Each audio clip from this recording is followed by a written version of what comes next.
আসসালামু আলাইকুম বন্ধুরা, তোমরা সবাই কেমন আছো? আল্লাহর রহমতে আমরাও ভালো আছি। তো আমরা এখন বর্তমানে আছি মিকাতে, তায়েফ শহরে।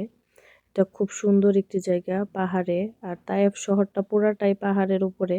তো আমরা মা ছেলেরা দৌড়াদৌড়ি করছিলাম, ওই ছোট মিয়া বিড়াল ধরতে যাচ্ছিল। আসলে এই দেশের বিড়ালগুলো তো খুব ভয়ঙ্কর।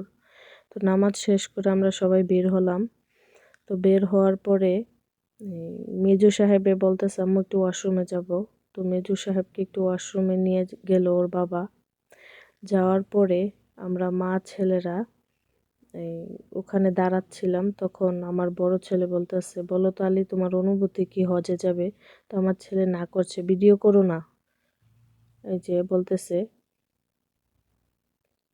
তো আমরা এবার গাড়িতে উঠলাম। আমার বড় ছেলে আরেকটি ভিডিও করলো নিজের। তো আমরা এখন আছি মক্কার সামনে কাবাগরে। আল্লাহ সকলের মনের ইচ্ছা তুমি পূরণ করো। ওর বাবা বলতেছে যে আমার জীবনের আরেকটা ইচ্ছা পূরণ হলো, আল্লাহ আমাদের হজটা কবুল করো। তো ছোট ছেলের ওসিলায় তো আমরা হজ শুরু করি। হজটা শেষ করে বের হই। বের হওয়ার পরে ছোট মিয়া মাশাআল্লাহ খুব আনন্দ মনে দৌড়াচ্ছিল। হঠাৎ করে ক্লান্ত লাগছে, বসে পড়ে মন খারাপ করে।